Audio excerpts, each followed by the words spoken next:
Hello developer. Last వీడియోలో మనం sign up form front end complete చేసినాం. సో ఇది జస్ట్ ఒక ఫ్రంట్ ఎండ్ కవర్ చేసినాం. అండ్ ఈ వీడియోలో మనం వాలిడేషన్ పార్ట్ ఓకే. సో ఇక్కడ ఏం చేయాలంటే మనం ఏదైనా ఇక్కడ ఫామ్ క్రియేట్ చేసినాం. సో ఎవరైనా ఇక్కడ ఈ అన్ని నేమ్స్ ఓకే. ఇంకా ఏంటంటే ఇక్కడ నేమ్ కూడా మనం చేంజ్ చేయాలి. సో లాస్ట్ వీడియోలోనే మనం నేమ్ కూడా చేంజ్ చేయాలి.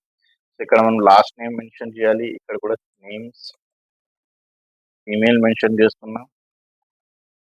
అండ్ సింపుల్ గా ఇక్కడ మొబైల్ మెన్షన్ చేస్తున్నాం. అండ్ పాస్వర్డ్‌కి సేమ్ పాస్వర్డ్ ఇచ్చేస్తున్నాను నేను. ఓకే. అండ్ ఏదైనా ఎవరైనా ఈ ఫీల్డ్స్ ఎంటర్ చేస్తే ఈ ఫీల్డ్ ఫస్ట్ ఆఫ్ ఆల్ మనం స్టోర్ చేయాలి. సో ఈ పార్ట్ 1లో ఈ ఫీల్డ్స్ అన్ని ఎట్లా స్టోర్ చేయాలి ఆ పార్ట్ కవర్ చేస్తున్నాం. సో ఇక్కడ ఏంటంటే సైన్ అప్ లో మనకు 2 రిక్వెస్ట్స్ ఉన్నాయి. Get request, post request. Get request అంటే ఎవరైనా ఈ సైన్ అప్ ఎక్కడ ఉంది మనకు క్లిక్ చేస్తే ఇక్కడ హోమ్ కి క్లిక్ చేసిన నేను. సైన్ అప్ కి క్లిక్ చేసిన. సో ఈ పేజ్ కి ఎవరైనా క్లిక్ చేస్తే ఈ పేజ్ ఫెచ్ అవుతుంది. అంటే ఈ పేజ్ గెట్ అవుతుంది. ఓకే. సో దానికోసం మనం ఏం చేస్తున్నాం అంటే మనం గెట్ కి సపరేట్ గా ఒక రిక్వెస్ట్ హ్యాండిల్ చేయాలి. పోస్ట్ కి ఒక సపరేట్ రిక్వెస్ట్ మనం హ్యాండిల్ చేయాలి. ఓకే. సో సేమ్ థింగ్ ఇక్కడ నేను రాస్తున్నా if request dot method method is equals to get. ఒకవేళ గెట్ ఉంటే ఏం చేయాలి? ఓకే. సో గెట్ ఉంటే గెట్ చేయాలి. ఓకే. ఏం గెట్ చేయాలి? Sign up dot HTML page. ఒకవేళ ఇది గెట్ కాదు అప్పుడు ఏం చేయాలి? సో అప్పుడు మనం ఈ అన్ని పర్టికులర్ డేటాస్ మనకు ఏదైనా డేటాస్ వస్తున్నాయి ఆ డేటా మనం స్టోర్ చేసుకోవాలి. సో డేటా ఎట్లా స్టోర్ చేయాలి మనం? ఎల్స్లో అండ్ ఫస్ట్ ఆఫ్ ఆల్ నేను ఒక మల్టిపుల్ ఫస్ట్ నేమ్ కోసం ఒక వేరియబుల్ క్రియేట్ చేస్తున్నా. ఓకే. సో జస్ట్ స్మాల్లోనే క్రియేట్ చేస్తున్నా. ఫస్ట్ నేమ్ కోసం, లాస్ట్ నేమ్ కోసం, అండ్ నెక్స్ట్ ఈమెయిల్ కోసం ఒక వేరియబుల్, మొబైల్ కోసం ఒక వేరియబుల్, అండ్ పాస్వర్డ్ కోసం ఒక వేరియబుల్. ఓకే. అండ్ ఇవి ఎట్లా స్టోర్ అవుతాయి ఈ వేరియబుల్ డేటా? మనం ఏదైనా సైన్ అప్ డాట్ HTML లో ఇక్కడ మనకు నేమ్స్ ఉన్నాయి. సో ఇక్కడ మీరు ఏదైనా నేమ్స్ ఇచ్చినా కదా అదే నేమ్తో ఈ వాల్యూస్ మనం స్టోర్ చేసుకోవాలి. సో ఇక్కడ సేమ్ థింగ్ మనం రిక్వెస్ట్ డాట్ పోస్ట్ ఎవరైనా పోస్ట్ రిక్వెస్ట్ సెండ్ చేస్తే ఇక్కడ మనం ఆ పోస్ట్ రిక్వెస్ట్ నుంచి అది ఏ నేమ్ నుంచి వస్తున్నాయి ఇది ఫస్ట్ నేమ్కి మనం సేమ్ ఫస్ట్ నేమ్ ఇచ్చినాం. ఓకే. సిమిలర్గా last name, email, mobile and password. Okay. ఇవి అన్నీ స్టోర్ అవుతుందా లేదా ఎట్లా చెక్ చేసుకోవాలా? ఫర్ ఎగ్జాంపుల్ సింపుల్గా ఇక్కడ user data.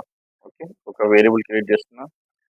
User data equals to ఒక లిస్ట్ క్రియేట్ చేస్తున్నాం అండ్ ఇక్కడ అన్ని యాడ్ చేస్తున్నాం. First name, last name, email, password, ఇంకా ఏముంది మనకు మొబైల్. ఓకే. ఇవన్నీ ఎంటర్ చేస్తే ఇది స్టోర్ అవుతుందా లేదా? సో ఇక్కడ కూడా మనకు నేమ్ చెక్ చేసుకోవాలి కదా. లాస్ట్ నేమ్, ఈమెయిల్కి మనం ఈమెయిల్ ఇచ్చినాం, మొబైల్కి కూడా మనం మొబైల్ ఇచ్చినాం, పాస్వర్డ్కి పాస్వర్డ్ ఇచ్చినాం. సో ఇవి అన్నీ గెట్ అవుతుందా లేదా ఎట్లా చెక్ చేసుకోవాలి? సింపుల్గా ఇక్కడ ఇంకా ఏంటంటే నెక్స్ట్ ఇవి ప్రింట్ చేయాలి. Print user data. Okay. And next ఇది మనం రెస్పాన్స్ జస్ట్ టెస్టింగ్ కోసం జస్ట్ టెస్ట్ మెసేజ్ ఏముంది? Test message we are receiving data. Okay. So save చేస్తున్నాం. సేవ్ చేసిన తర్వాత ఇప్పుడు జస్ట్ నేను హోమ్కి మళ్ళీ క్లిక్ చేస్తున్నా. ప్రాపర్గా వర్క్ అవుతుంది. ఓకే. సైన్ అప్ క్లిక్ చేస్తున్నా. సైన్ అప్ కూడా ప్రాపర్గా వర్క్ అవుతుంది. ఇప్పుడు నేను సైన్ అప్కి మళ్ళీ క్లిక్ చేస్తే టెస్ట్ మెసేజ్ వస్తుంది we're receiving the data. Okay. టెర్మినల్లో చెక్ చేస్తే ఎంటీ డేటా వచ్చింది మనకు. ఓకే. ఒకవేళ నేను చెక్ చేస్తున్నా ప్రాపర్గా వస్తుందా లేదా అని. సో ఒక డీటెయిల్ ఓకే ఒక డమ్మీ డీటెయిల్ ఎంటర్ చేస్తున్నా. UG Chahal @gmail.com some mobile number and password equals to something. Okay. And click on the sign up. Okay. So same message ఉంది testing we're receiving the data. ఒకసారి టెర్మినల్లో కూడా check చేస్తున్నాం. UG Chahal @gmail.com 1 2 3 4 5 6 and ఇక్కడ mobile number అవి అన్నీ మనకు data వస్తుంది. కానీ ఒకవేళ ఎవరైనా ఫస్ట్ నేమ్ ఎంటర్ చేయకపోతే, లాస్ట్ నేమ్ ఎంటర్ చేయకపోతే, మొబైల్ నంబర్ ఎంటర్ చేయకపోతే, ఈమెయిల్ ఐడి సేమ్ రిపీటెడ్ వస్తున్నాయి. అప్పుడు ఏం చేయాలి? ఇంకా ఏంటంటే ఈ పాస్వర్డ్ ఉంది. ఈ పాస్వర్డ్ విజిబుల్ ఫార్మాట్లో ఉంది. సో ఈ పాస్వర్డ్ కూడా మనం ఎన్క్రిప్టెడ్ ఫార్మాట్లో ఎట్లా కన్వర్ట్ చేయాలి? సో ఇవి అన్నీ మనం నెక్స్ట్ వీడియోలో కవర్ చేస్తున్నాం. సో ఇక్కడ దాకా ప్రాక్టీస్ చేయండి. ఏదైనా డౌట్ ఉంటే, క్వశ్చన్స్ ఉంటే కమెంట్ చేయండి.